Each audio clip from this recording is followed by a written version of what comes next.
Nah, ternyata jalurnya itu bang dari kuburan. Arah bunyinya dari kuburan. Bunyinya dari kuburan.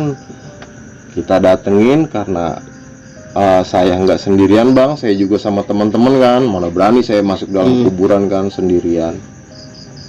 Kita datengin rame-rame nih. Nah ternyata itu kuburan si Mamat bang. Meledak. Si Mamat meledak.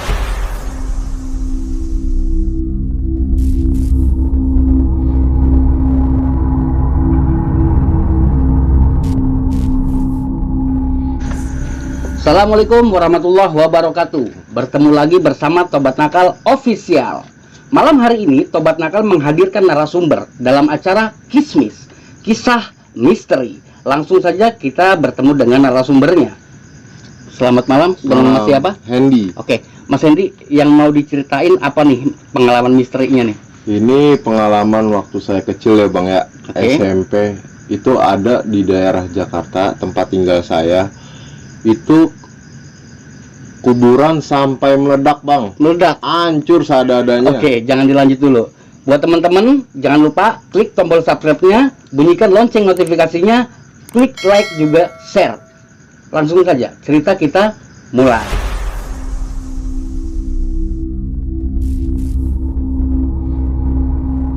Jadi gini bang, dulu di tempat tinggal saya di daerah Jakarta itu ada preman, bisa dibilang preman, bisa dibilang penjudi, namanya Mamat bang.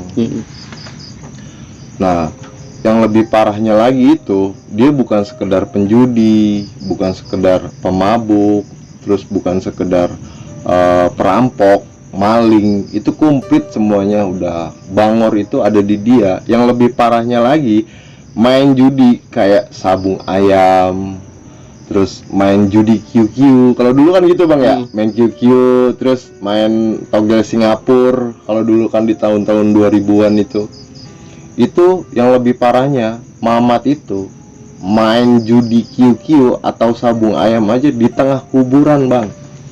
Coba abang bayangin, main judi di tengah-tengah kuburan. Saya pribadi ya udah kebangetan bangor kalau saya pribadi ya bang ya. Nah suatu ketika nih bang, si Mamat ini nggak pernah kedengeran nih kabar beritanya. Nongkrong nggak ada, jarang nongkrong lagi. Nah tiba-tiba ada berita si Mamat meninggal. Si Mamat meninggal, panik bang teman-temannya semua, termasuk saya kan, adik-adikannya. Kita cari tahu dong di situ, si Mamat kenapa meninggal, si Mamat kenapa meninggal. Nggak dikasih tahu nih. Akhirnya kita orang sama teman-teman semua ngaji nih, nyelawat gitu, nyelawat ya istilah kasarnya di tempatnya si Mamat nih, almarhum. Udah tuh bang, aman sampai proses penguburan. Kita anterin almarhum si Mamat ini sampai liang akhirnya ke kuburannya. Udah beres semuanya. Nah kemudian satu hari nih, kita lagi pada nongkrong nih, saya sama teman-teman saya nih. Karena itu posisinya kuburan deket sama perempatan tempat kita nongkrong, Deket tongkrongan lah bang istilah kasarnya. Nah kita nongkrong nih bang di perempatan tersebut, kita orang, kita nongkrong di situ, guyon-guyonan di situ. Kalau orang dulu kan gitu bang ya, nongkrong nih asal ketemu Isa dikit, malam minggu udah nongkrong di situ, rame-rame, entah main bola, entah telepon-teleponan kan. Dulu zaman telepon umum kan bang di tahun itu. Nah sekitar jam 10 malam atau jam 11-an lah bang, ini kita rame-rame ini lagi pada nongkrong, kedengeran bang suara meledak. Jedar, udah kayak tabung 12 kilo meledak gimana sih bang, atau ban-ban mobil pecah. Duar kenceng banget. Wah itu kita yang nongkrong di situ pada kaget, pada panik. Apaan nih, kompor siapa yang meledak, kompor siapa yang meledak, dan nanya-nanya. Kita telusuri nih bang, Nah, ternyata jalurnya itu bang dari kuburan. Arah bunyinya dari Arah kuburan. bunyinya dari kuburan. Kita datengin karena saya nggak sendirian bang, saya juga sama teman-teman kan. Mana berani saya masuk dalam kuburan kan sendirian. Kita datengin rame-rame nih. Nah ternyata itu kuburan si Mamat bang. Meledak. Si Mamat meledak seadanya, terboak. Batu nisannya nggak tahu kemana. Terus yang tadinya kembang 7 rupa tuh rapi di kuburan, itu aur-auran acak-acakan kemana. Sampai abang tahu tuh yang penutup mayat tuh, ya, ya kan? papan itu. Ya papan itu.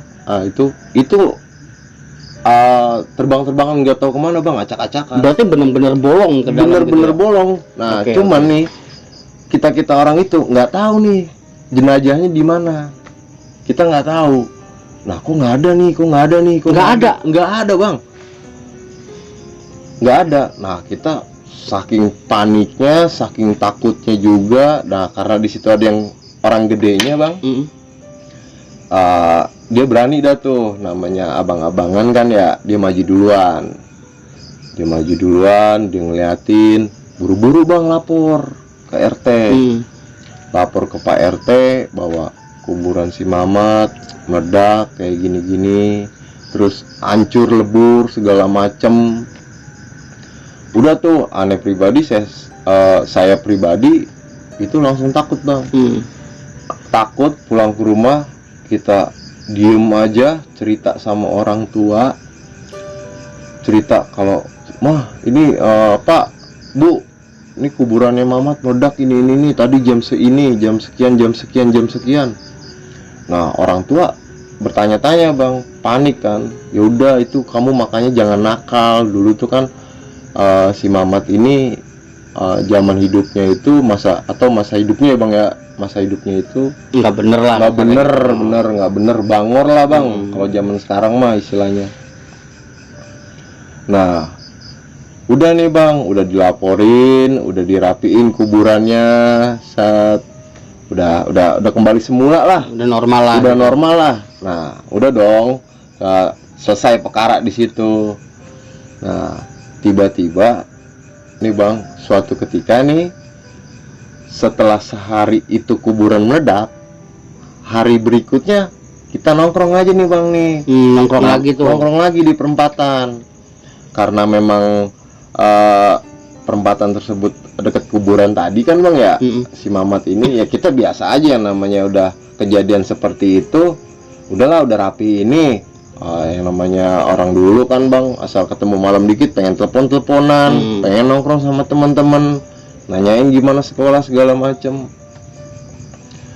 Nah tiba-tiba tuh bang, pas lagi anak-anak lu lagi pada rame gitu bang, lagi pada nongkrong, lagi pada cerita, main gitar-gitaran segala macem, ada bayangan putih bang dari arah kuburan. Karena posisi kuburan itu turunan.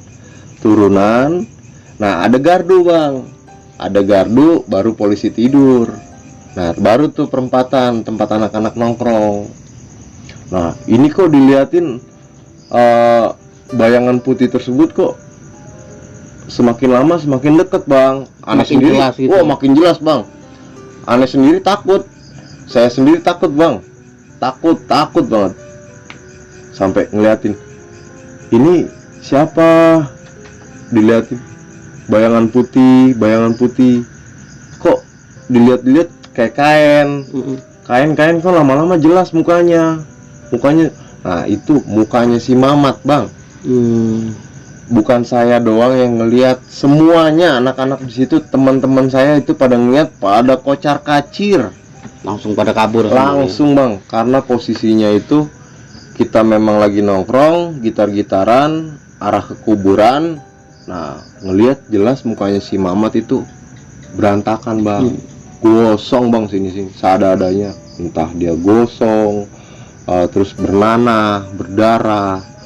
Itu bang nggak ada yang berani dari kita orang itu, kabur semua, ngibrit ke rumah masing-masing. Ya udah nih, udah ketemu pagi nih. Nah selang hari berikutnya 3 hari lah kita nggak pada nongkrong tuh bang. Itu perkampungan di tempat aneh itu sepi lah, benar-benar sepi dah. Karena emang cerita cerita Mamat ini emang gempar juga, jadi buah bibir lah bang di RT kita. Nah selang 4 hari, jalan 4 hari nih bang nih, 4 apa 5 hari gitu, ya udahlah, kita orang anggap udahlah si Mamat udah nggak bakal ganggu kok.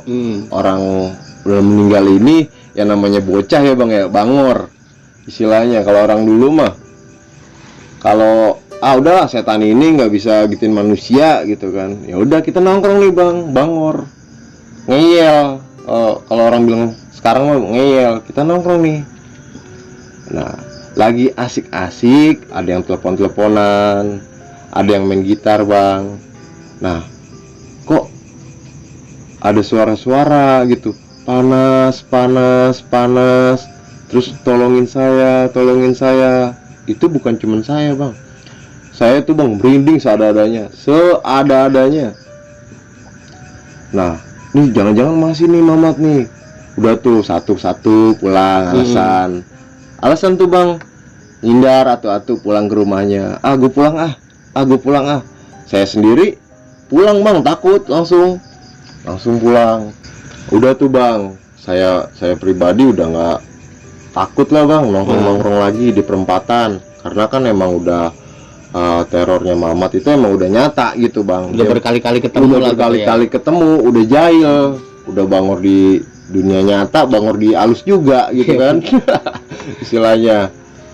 Nah akhirnya ya udah nih, cuman saya dengar kabar berita nih bang. Kalau saya pribadi mah nongkrong di situ udah nggak berani di perempatan. Nah karena emang di situ kalau orang dulu kan bang ada telepon tuh, telepon umum. Nah dulu kan cuman bisa pakai telepon rumah, telepon Asia. Jadi teman saya nih bang, teman saya mau nelpon ke perempatan.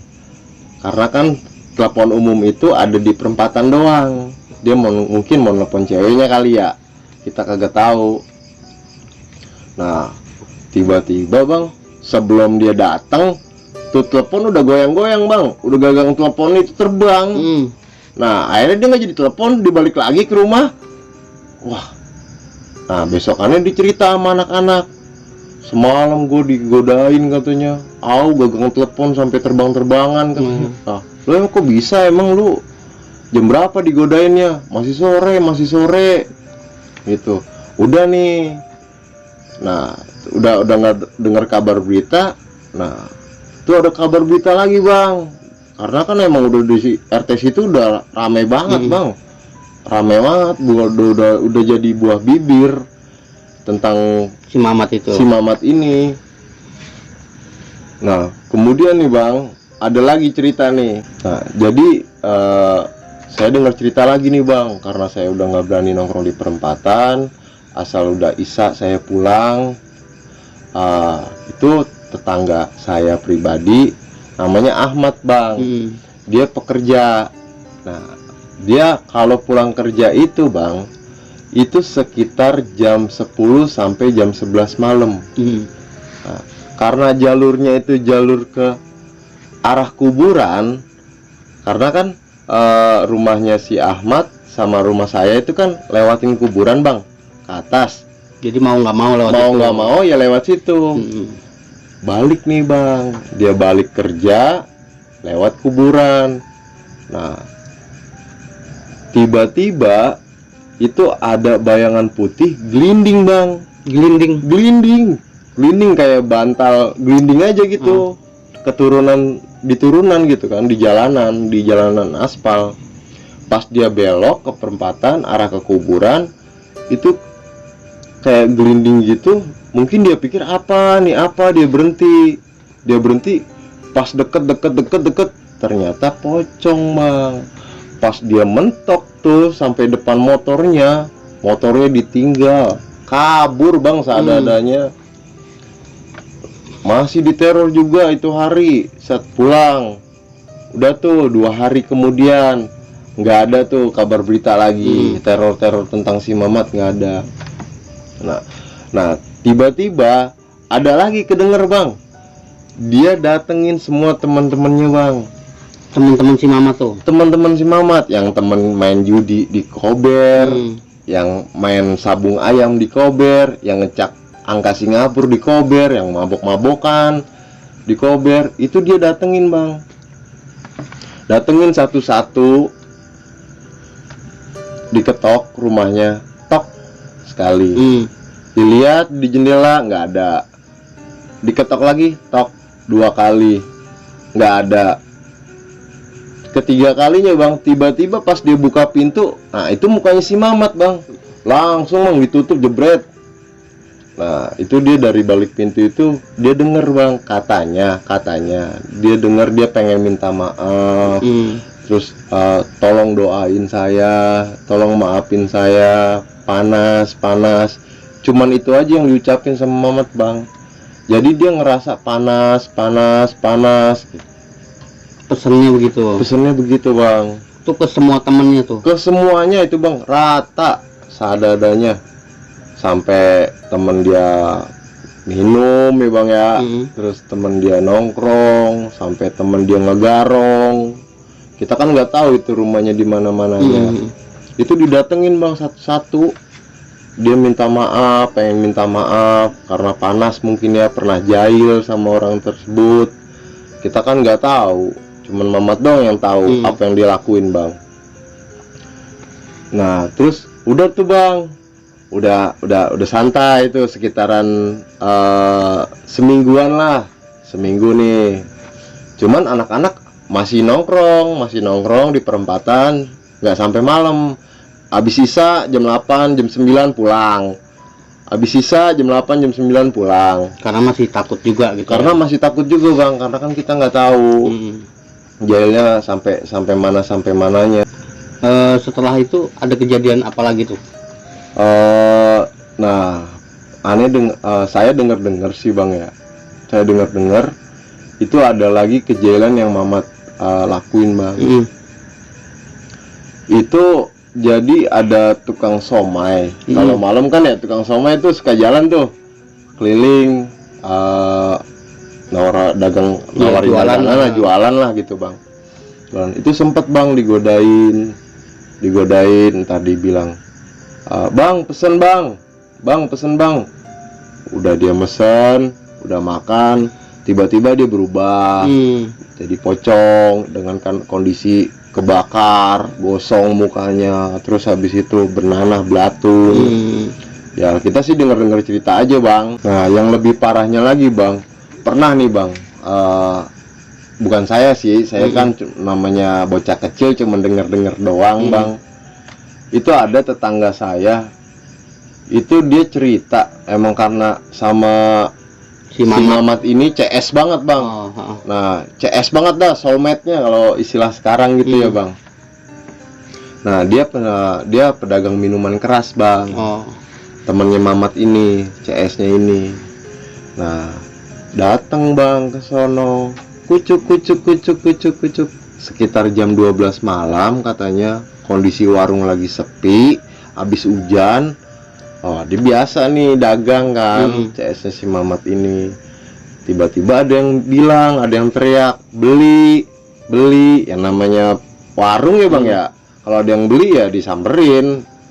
Ini kok bilang beli tapi nggak ada orangnya bang. Dilihat beli, nggak ada. Dilihat lagi nggak ada lagi. Sampai 3 kali atau 4 kali gitu. Nah tiba-tiba nongol bang si Mamat ini dari pinggiran warung. Ternyata dia, jadi tuh dengar cerita dia berdiri di pinggiran warung bang. Dia cuman si Mamat ini pengen minta tolong doain saya, panas. Nah namanya tukang warung ini CS-nya ya bang ya, kita nggak tahu apa dia pernah jahil, pernah minum kagak bayar, kan pernah malak kan kita kagak tahu ya bang. Nah kemudian ya udah sontak ngelihat Mamat di samping warung, sontak dia kabur ke belakang. Udah seadanya bang tuh, acak-acakan ditabrak-tabrakin, entah kulkas, entah box minuman kan. Dengar cerita sih kayak gitu. Akhirnya tuh bang, karena emang teror si Mamat ini udah jadi buah bibir di RT saya gitu ya bang ya, di RT saya akhirnya nih abang-abangan saya, terus masyarakat situ, terus teman-teman semua ya, pokoknya orang-orang sekitaran situlah bang, inisiatif dah bang, minta tolong sama keluarganya si Mamat, terus habis itu nyampe ini atau doain lah istilah kasar bang ya kalau sekarang, apa tahlilan atau apa gitu kan. Nah minta tolong sama keluarganya Mamat buat ke orang yang ngerti ini bang, buat ngedoain, atau emang si Mamat ini pengen nyampein sesuatu, atau emang pengen ada sesuatu yang nggak bisa dilakuin sama si Mamat ini, sekedar dia minta maaf karena kan dia waktu di dunianya juga bang, bangornya udah kebanget-bangetan bang. Jadi minta tolong nih ke iya, orang jadi gitu. dia minta tolong nih, keluarganya nih minta, kita orang inisiatif minta tolong nih, ngomong sama keluarganya biar minta tolong lah, nih gimana nih caranya si Mamat ini biar nggak Ganggu lagi tenang, lah. biar nggak ganggu lagi. Ya udah bang, minta tolong lah sama Pak Haji yang lebih ngerti di situ. Setelah dari pihak keluarga si Mamat minta tolong sama Pak Haji, dari Pak Haji juga ngadain doa gitu kan, terus habis itu tahlil. Udah tuh setelah kejadian itu teror si Mamat itu udah nggak ada lagi bang. Udah nggak ada lagi ya. Udah nggak ada lagi, Alhamdulillah. udah tenang, udah tentram, istilahnya udah aman lah. Jadi anak-anak tuh udah nongkrong aja, Udah normal lagi. udah gitu ya. normal lagi bang. Mungkin udah enak kali bang ya, udah kesampean kali pesannya si Mamat ini melalui Pak Haji ini gitu bang. Oke, jadi bener-bener ya mencekam ya, artinya dari ceritanya si Mamat ini banyak pelajaran juga yang bisa kita ambil. Wow, gitu banyak kan. banget bang. Nah, Itu benar-benar kisah nyata saya pribadi di tahun 2003. siap. Terus pesannya apa nih buat teman-teman di rumah nih? Kalau saya pribadi boleh nakal, tapi jangan di kuburan juga, itu doang sih. Takut meledak ya. Iya, takut meledak kuburannya. Oke, baik teman-teman semua, itu cerita yang bisa disampaikan sama teman kita Mas Hendy. Mudah-mudahan bisa kita ambil pembelajaran dan pesan dari kita semua, tim Tobat Nakal Official. Leburan nakal, ngaji jangan ditinggal. Wassalamualaikum warahmatullahi wabarakatuh.